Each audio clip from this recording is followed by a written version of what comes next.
A child development researcher spent 2 hours observing families in a Kyoto toy store. She wasn't watching what the children bought. She was watching for one specific thing: sibling conflict, a fight over a toy, a shove, a "that's mine," a meltdown because one child got something the other wanted. In 2 hours, across 23 families, she saw it happen once. One time. She ran the same observation at a Target in California. She lasted 40 minutes, because in 40 minutes, she witnessed 11 full sibling battles. Screaming, grabbing, one child hitting another over a stuffed dinosaur, a mother physically separating her two sons in the middle of the aisle. Same age ranges, same toy store scenario, completely different outcome. Here's what's happening. Japanese siblings aren't calmer by nature. They're not genetically more cooperative. Their parents are doing something every single day, starting before the second child is even born, that prevents sibling rivalry from ever taking root. Most Western parents have never heard of this method, and by the time you have two kids fighting daily, it's almost impossible to reverse. But if you understand what Japanese parents do differently, you can stop the fighting before it becomes your reality. Here's what most of us do wrong. We treat our children as equals. We think that's fair, that's loving. I have to give them both the same thing or it's not fair. Your oldest gets a new shirt, the youngest gets a new shirt. Your youngest gets a toy, the oldest gets a toy. One child gets 3 chicken nuggets, the other gets 3 chicken nuggets. We count, we measure, we make sure everything is equal, and we think we're preventing jealousy. We're creating it. Because here's what equality actually teaches children. We are the same. We have the same value. We deserve the same things. And the moment that illusion breaks, and it always breaks, the child feels betrayed. Why did she get the blue cup and I got the red cup? That's not fair. He got 2 cookies and I only got 1. You love him more. The child isn't upset about the cup or the cookie. They're upset because you taught them that equal treatment proves equal love. So unequal treatment must mean unequal love. Japanese parents never create that equation. They don't treat their children equally. They treat them individually. And from that one shift, everything changes. Western parents ask, how do I make sure my children don't feel jealous of each other? Japanese parents ask, how do I teach my children they're not in competition? Read those again. One tries to prevent jealousy through equal treatment.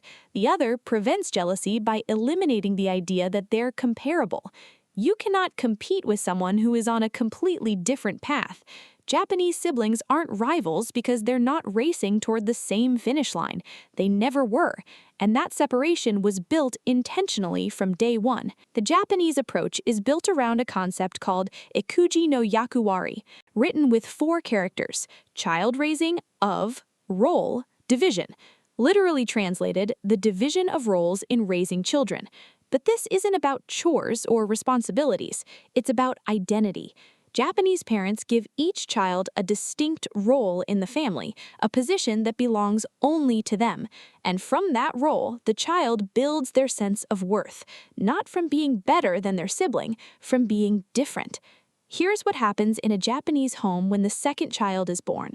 The day the mother comes home from the hospital with the new baby, she does something most Western parents never do.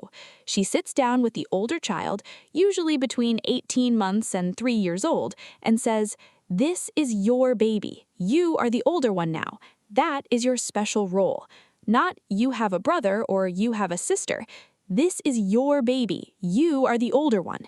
From that moment, the oldest child has a position: Oni-chan, older brother, or Oni-chan, older sister. These aren't just words, they're identities. And with that identity comes a responsibility. The oldest child helps with the baby, small things, age-appropriate things. At 2 years old, they bring a diaper when asked. At 3 years old, they help choose the baby's outfit. At 4 years old, they hold the bottle during feeding, with the parent's hands supporting. The parent doesn't say, "You have to help." They say, "You are the older one. The baby needs you." This does something extraordinary to sibling relationships. The older child never sees the baby as a threat because the baby gave them something, a role, a purpose, an identity that makes them special. They're not the child who used to get all the attention, they're the older one, the helper, the baby's protector. Most Western parents do the opposite. When the second child is born, we try to make the older child feel like nothing has changed. You're still my special baby. You're still my number one. We shower them with attention. We give them gifts from the baby. We overcompensate. And the child learns the baby is a competitor for mom's love. I need to fight to keep my position. Japanese parents never create that fight. They give the older child a new position, one the baby can never take. You are older, that is your power.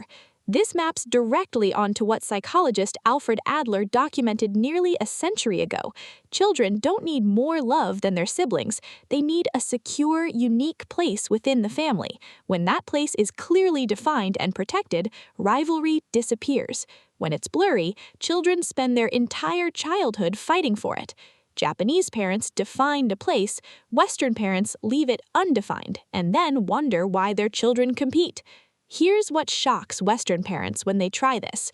But won't that put too much pressure on the older child? They're just a baby themselves. No, because the responsibilities are tiny, age-appropriate, never overwhelming. A 2-year-old bringing a diaper is not pressure, it's purpose.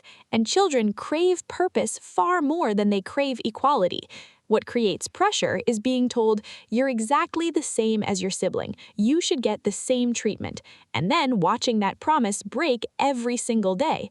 That's pressure. That's anxiety. That's the root of sibling rivalry. By age 2 and 4, Japanese siblings experience something that would shock most Western parents: unequal gifts. Here's how it works. The family goes to a store. The 4-year-old needs new shoes. They've outgrown their old ones. The parent takes the 4-year-old to the shoe section. They choose shoes together. They buy them. The 2-year-old gets nothing. No fairness toy. No, you get something too so you don't feel left out. Nothing. And here's the critical part. The parent doesn't apologize for it.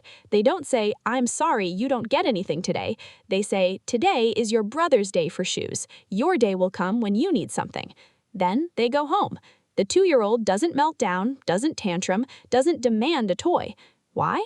Because this has been the pattern since they were born. Sometimes the older one gets something, sometimes the younger one gets something. Needs get met individually, not equally. Western parents panic at this idea, but my younger child will scream if they see their sibling get something and they don't. Yes, because you've trained them to expect equal treatment. You've taught them, if she gets something, I should get something too. Japanese parents teach the opposite. She got shoes because she needed shoes. You don't need shoes today. When you need something, you will get it. This teaches children 3 fundamental lessons. 1, people have different needs at different times. 2, getting something is not about fairness, it's about need. 3, I am not in competition with my sibling. We're on different timelines. By age 5, Japanese children understand this deeply. One child gets a new backpack for school, the other child watches. No jealousy, because they know when I start school, I will get a backpack. This is not about who mom loves more. Family researchers who study sibling relationships have consistently found that what they call parental differential treatment, giving children different things based on individual need, predicts better sibling bonds, not worse ones. The crucial factor is not whether children are treated equally, but whether they understand why they're being treated differently. When a reason is need, they accept it. When the reason is favoritism, they resent it. Japanese parents ensure the reason is always clear: need, not preference. Here's the question you're asking right now. What about birthdays? What about Christmas? Don't Japanese kids get equal gifts then? No. Even on birthdays, gifts are different. The 6-year-old's birthday, they get a bicycle. Big gift. The 4-year-old, they get a small book. And the parent explains, today is your sister's special day. She gets the big gift. On your birthday, your day will come. The 4-year-old accepts this because they've been trained since birth. Special days belong to one person, not everyone.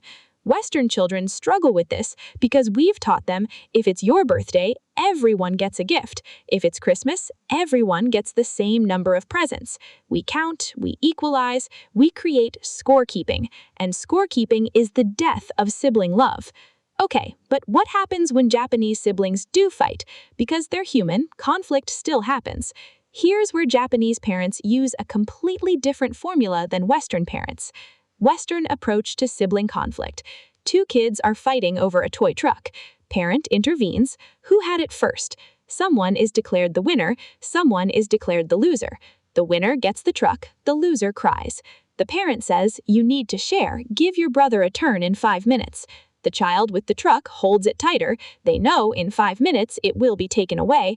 The other child watches the clock, waiting to pounce. No one is happy. The fight isn't resolved, it's delayed. Japanese approach: two kids are fighting over a toy truck. The parent kneels to the older child. "You're the older one. Can you help me solve this problem? Your sister wants the toy truck, you're playing with it. What can we do?" Notice, the parent didn't ask the older child to give up the truck. They asked to help solve the problem. This activates the older child